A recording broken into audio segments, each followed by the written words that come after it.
Uma outra matéria de atualidades bacana para a gente analisar é a visita recente do presidente Barack Obama, numa visita oficial à América Latina e tendo como seu primeiro destino o território brasileiro. Vamos tentar entender um pouquinho o que muda na realidade na relação Brasil-Estados Unidos, ou o que vem mudando durante a administração Barack Obama, se comparada, por exemplo, à administração do Bush.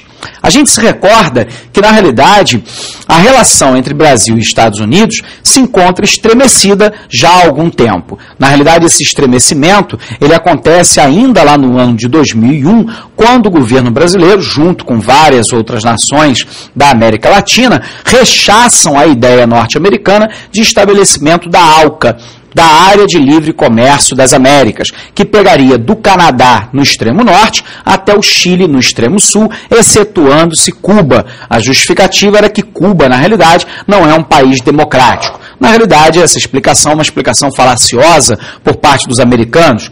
O fato concreto é que os Estados Unidos mantêm um embargo comercial a Cuba e não quer ver Cuba incluída num megabloco continental.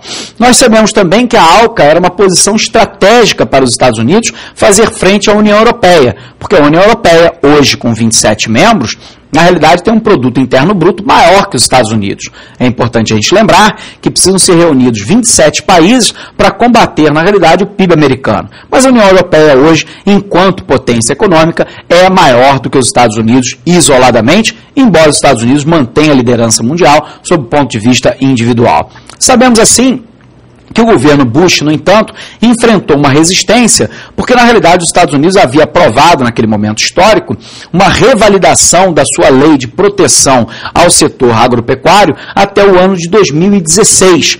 E, portanto, na realidade, eles queriam que boa parte dos países da América Latina abrissem os seus mercados no setor de alta tecnologia, onde Estados Unidos e Canadá são altamente competitivos, reconhecessem toda a propriedade intelectual e, ao mesmo tempo, abrissem as licitações públicas latino-americanas para as empresas da América anglo-saxônica e, por um outro lado, não estariam abrindo o seu setor agropecuário, que é um dos setores que mais interessam a todos os países da América Latina, que são grandes produtores de commodities agrícolas. Ali, naquele momento, na realidade, há uma cisão entre a posição brasileira, na época defendida pelo presidente Lula, e, na realidade, a posição do presidente americano.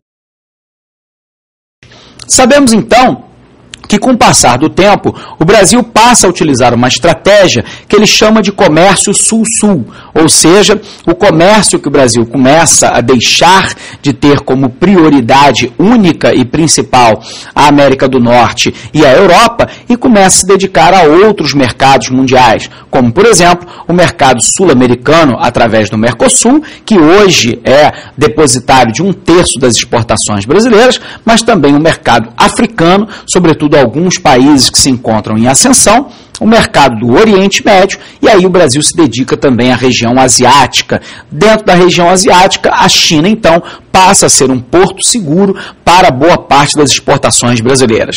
É bem claro que as exportações brasileiras que são feitas para a China são basicamente commodities agropecuárias ou ainda no setor mineral, como petróleo e carvão mineral e ainda minério de ferro. Mas eu quero te recordar que, na realidade, o Brasil, nos últimos anos, teve a China como principal parceiro comercial, ultrapassando, então, os americanos. Essa visita, então, do presidente Barack Obama se dá também depois de um embate que aconteceu na Organização Mundial do Comércio, porque você se recorda que os Estados Unidos, durante a década de 90, passou a aplicar, na realidade, uma série de subsídios à plantação de algodão naquele país, em detrimento ao algodão que era exportado, por exemplo, pelo Brasil. O problema é que havia, na realidade, um protocolo estabelecido de regras dentro da União Mundial do Comércio que não permitia a prática desses subsídios, que iam desde a elevação da carga tributária para o algodão brasileiro que entrava em solo americano, como, por um outro lado, a concessão de crédito, né, extremamente barato ou redução de carga tributária. Você se recorda, então, que o Brasil tentou em várias vezes estabelecer painéis de negociação com os americanos e não foi bem sucedido. Sabemos, assim, que o Brasil ganhou, na instância última da OMC, o direito de retaliar os Estados Unidos em aproximadamente 900 bilhões de dólares, o que provocou, então, durante o governo Barack Obama, uma modificação ligeira, embora não total, da posição americana, com retirada de parte dos subsídios que eram aplicados ao setor algodoeiro. Nós temos, então, uma relação que, na realidade, vem se estressando e se fragmentando ao longo dos anos e, na realidade, uma relação entre Brasil e China que vem se afirmando nos últimos anos como uma relação que, de alguma forma, passa a ser prioritária para o nosso país. A visita do presidente Barack Obama é para reatar essas relações de amizade e, sobretudo, de comércio que os dois países, na realidade, estabeleceram ao longo de décadas. Interessa aos americanos, particularmente, duas grandes coisas. A primeira é a ideia dos biocombustíveis, e aí nós estamos falando de maneira muito especial do etanol, né, que é 5 vezes energeticamente mais eficiente do que a produção de etanol a partir do milho em solo americano. Por um outro lado, a grande iniciativa brasileira de construção do biodiesel, que na realidade pode ser construído a partir de uma série de oleaginosas, que pode pegar da palma até o dendê, até a mamona, o amendoim ou a soja. Mas sabemos também que interessa aos americanos a descoberta brasileira feita no pré-sal. Isso porque o pré-sal brasileiro pode chegar a ter 100 bilhões de barris. E se assim o for, o Brasil se torna o 6º maior detentor de reservas petrolíferas do mundo. Num cenário extremamente instável do Oriente Médio, que detém 2/3 do petróleo mundial, ou ainda da Nigéria, da Líbia, ou ainda da Rússia, os Estados Unidos então poderia ter um porto seguro para abastecimento futuro de petróleo que viesse do pré-sal brasileiro. Para o Brasil, o que interessa de maneira muito especial é o mercado consumidor americano. A exportação de produtos manufaturados de baixa tecnologia do Brasil, a exportação de produtos agropecuários e também o intercâmbio educacional e tecnológico. Isso nos interessa em relação ao povo americano. Foram acertados uma série de protocolos de intenções entre a presidente Dilma Rousseff e o presidente Barack Obama, que na realidade não teve um grande impacto sob o ponto de vista econômico, mas sinaliza uma reabertura de negociações entre os dois países, que pode no futuro efetivamente contribuir para que o Brasil seja um maior exportador para o solo americano e que de alguma forma os americanos alcancem em nosso país aquilo que eles precisam e desejam. Desse momento, então, a presença do presidente Barack Obama, tendo como primeiro destino o Brasil, mostra a importância relativa do Brasil no cenário atual. Lembrando a você que o Brasil já ocupa a posição de 8ª maior potência econômica do mundo, caminhando para ser a 7ª maior potência econômica do mundo, quiçá nos próximos 10 ou 15 anos, talvez até a 5ª maior potência econômica do mundo. E uma potência econômica, embora não uma potência militar, não pode ser desprezado, mesmo pela maior potência do mundo, que são os Estados Unidos. Ok? Vamos para a nossa revisão? Acompanha comigo no slide. Sabemos, então, que o presidente norte-americano Barack Obama fez neste ano a sua primeira viagem oficial à América Latina. E nós sabemos, então, que em 5 dias, né, que ele passou na América Latina por Brasil, Chile e El Salvador. Nós sabemos que o objetivo foi reaproximar os Estados Unidos dos governos da região, após um período intenso de distanciamento durante a era Bush.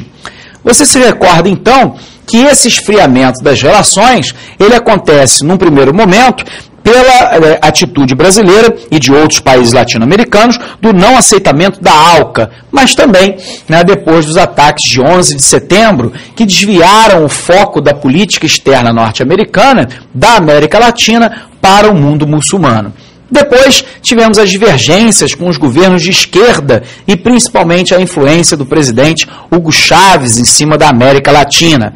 Sabemos também que houve contenciosos, né, acontecendo, por exemplo, no setor de algodão.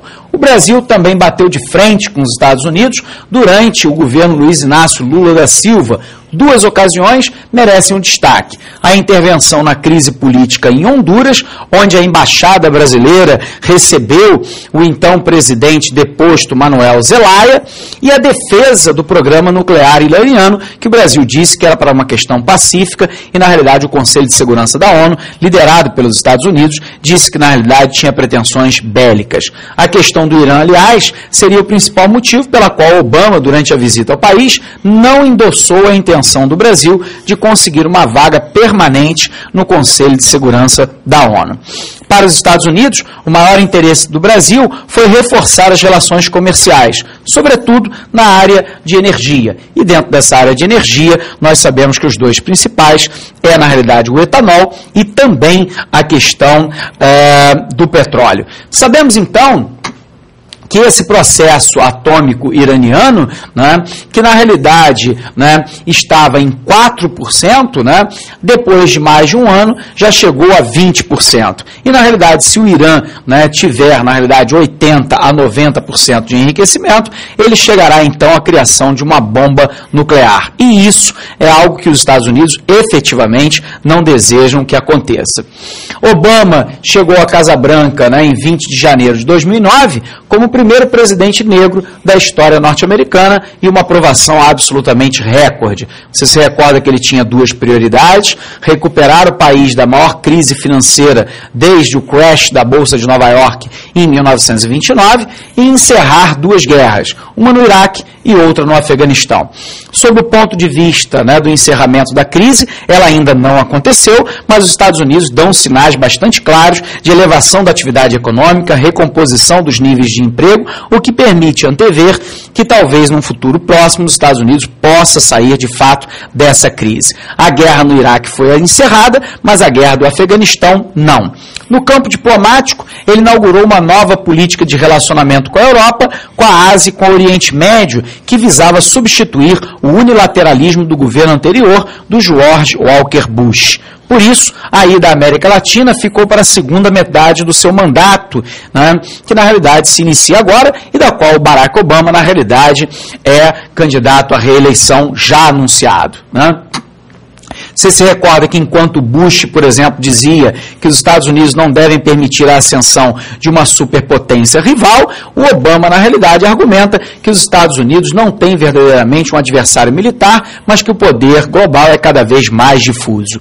Enquanto Bush dizia, por exemplo, que o foco era o contra-terrorismo como base da segurança nacional, na chamada guerra ao terror, que se seguiu aos atentados de 11 de setembro de 2001, na realidade, o Obama vai dizer que, embora reforce o foco na guerra no Afeganistão e ataques a extremistas no Paquistão, rejeita o foco no contra-terrorismo, evita inclusive o uso da palavra islâmico. Enquanto, por exemplo, que o Bush afirmava que as armas de destruição de massa são a principal ameaça, na realidade o Obama cita, além das armas de destruição de massa, as ameaças cibernéticas, as mudanças climáticas, a dependência do combustível fóssil como o petróleo e as questões internas de segurança nacional.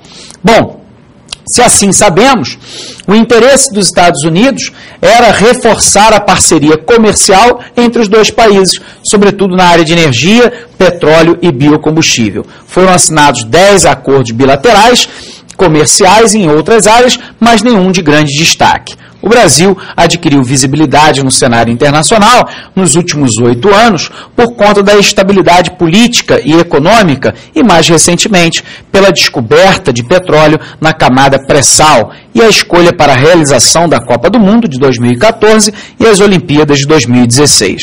Desde o ano passado, a China assumiu o lugar dos Estados Unidos como a maior parceira comercial do Brasil. Apesar disso, o país tem com os americanos o maior déficit comercial, que é de 8 bilhões de dólares.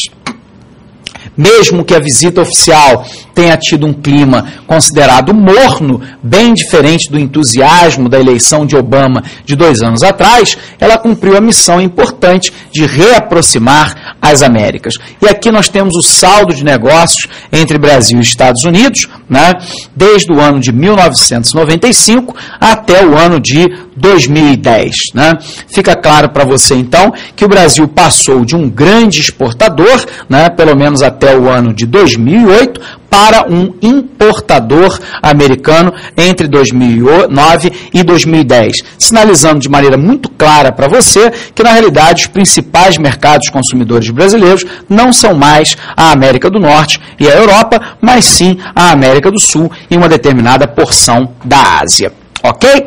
Muito bem. Quero desejar a todos vocês uma boa preparação, bons estudos, forte abraço e até a aprovação.